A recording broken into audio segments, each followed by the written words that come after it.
किसी ने बड़े कमाल की बात कही है दोस्तों कि अंत में तो सिर्फ फिल्मों में ही सब अच्छा होता है। असल ज़िंदगी में अंत में कुछ भी ठीक नहीं होता है। अंत में तो सिर्फ अंतिम संस्कार ही होता है। इसीलिए जो भी ठीक करना हो अभी और इसी वक्त ठीक कर लो। मैं हूँ सीमा पांडे। एक बहुत छोटी सी मगर बहुत अच्छी सी कहानी लेकर आई हूँ आप लोगों के लिए।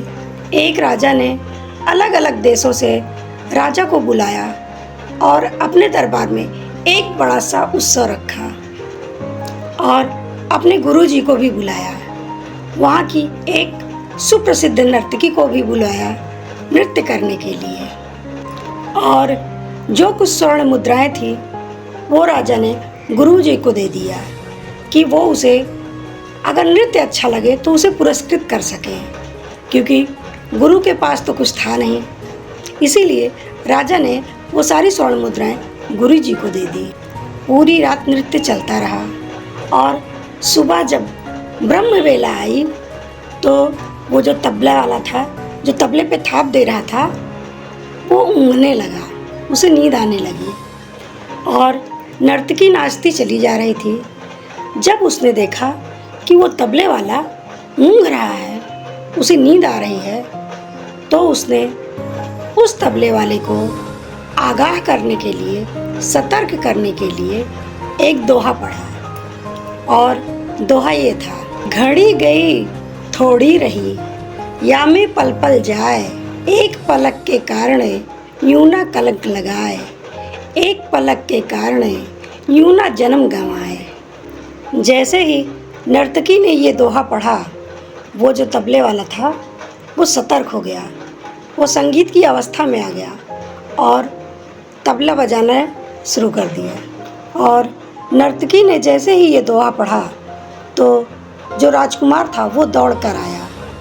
राजकुमार राजा का बेटा था, वहाँ का युवराज था। वो दौड़ कर आया और अपना मुकुट उतार कर उस नर्तकी के चरणों में रख दिया और नर्तकी से कहा, ये मेरी ओर से।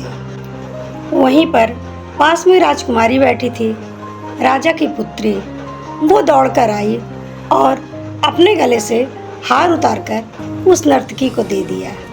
इतने में गुरुजी दौड़े और उनके पास जितनी भी स्वर्ण मुद्राएं थीं वो सब ले जाके नर्तकी के चरणों में रख दिए। इतने में गुरुजी दौड़े, उनके पास जितनी भी स्वर्ण मुद्राएं थीं, जितने भी सोने के सिक्के थे, वो सब ले जाके नर्तकी को दे दिए। और जब राजा ने ये देखा कि इस नर्तकी ने एक दोहा पढ़ के इन सबको लूट लिया, तो वो अपने सिंहासन से उठे और नर्तकी से बोले, ये क्या चल रहा है? तुमने एक दोहा पढ़ के इन सबको लूट लिया, तुम ये किस प्रकार की भाषा यहाँ पर बोल रही हो? तभी राजा के गुरुजी बोले, महाराज आप शांत हो जाइए, मैं आपको बताता हूँ कि इसने क्या दोहा पढ़ा और उस दोहे का क्या मतलब था। महाराज, इसने पढ़ा है, घड़ी गई थोड़ी रही या में पल पल जाए, एक फलक के कारण यूं ना जन्म गवाए, एक फलक के कारण यूं ना कलंक लगाए।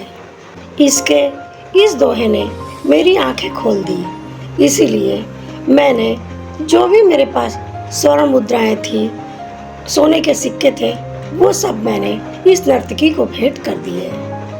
मैं मूर्ख था जो यहाँ पर चला आया आपके कहने पर और पूरी रात इस नर्तकी का नृत्य देखता रहा, जबकि पूरी उम्र मैंने साधना की, तप किया, और अब ये जो थोड़े से पल हैं वो मैं इस नर्तकी का नृत्य देखने में गंवा रहा हूँ और अपने इस जीवन में मैं कलंक लगाने जा रहा हूँ। इसलिए मैंने अपनी स्वर्ण मुद्राएं इस नर्तकी को दे दी और अब मैं अपना कमंडल उठाकर जंगल की ओर जा रहा हूँ तप करने। और गुरुजी वहाँ से उठकर जंगल में चले गए तप करने।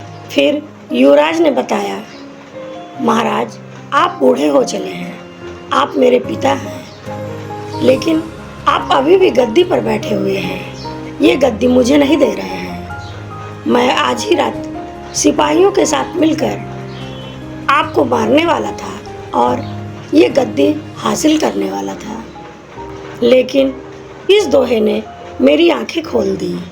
घड़ी गई थोड़ी रही, यानी आज नहीं तो कल मुझे तो ये राजगद्दी मिलने ही वाली थी।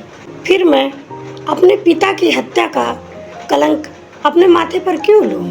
इसीलिए मैंने अपना मुकुट इन्हें दे दिया। तभी राजकुमारी बोल पड़ी, पिताजी, मेरी उम्र हो चली है शादी की, लेकिन आपने अभी तक मेरी शादी नहीं करवाई। इसीलिए मैं आज ही रात आपके महावत के साथ भागने वाली थी, लेकिन इस दोहे ने मेरी आंखें खोल दी। घड़ी गई थोड़ी रही, थोड़ा सा ही समय बचा है। आज नहीं तो कल आप मेरी शादी करवा ही देंगे। जब राजा ने ये सब सुना तो बोले, बेटा, मैं अभी और इसी वक्त तुम्हें ये राज सिंहासन देता हूँ और तुम्हें यहाँ का राजा बनाता हूँ। और बेटी से बोला, यहाँ पर कई देश के राजकुमार आए हैं, तुम इनमें से किसी को भी अपना वर चुन सकती हो और मैं तुम्हारी शादी उसके साथ धूमधाम से करवा देता हूँ। और उसी पल राजा ने भी अपना राजपाट त्याग कर जंगल की ओर तपस्या करने निकल गए। ये सब जब उस नर्तकी ने देखा तो उससे लगा कि मैंने अपना सारा जीवन इस नृत्य में लगा दिया। मुझे भगवान का सुमिरन करना चाहिए। और उसी दिन से उसने भी अपना नृत्य त्याग दिया। तो दोस्तों, बहुत छोटी सी कहानी थी। इसका सार था, घड़ी गई थोड़ी रही, या में पल पल जाए, एक फलक के कारण यूं ना कलंक लगाए, एक फलक के कारण यूं ना जन्म गंवाए।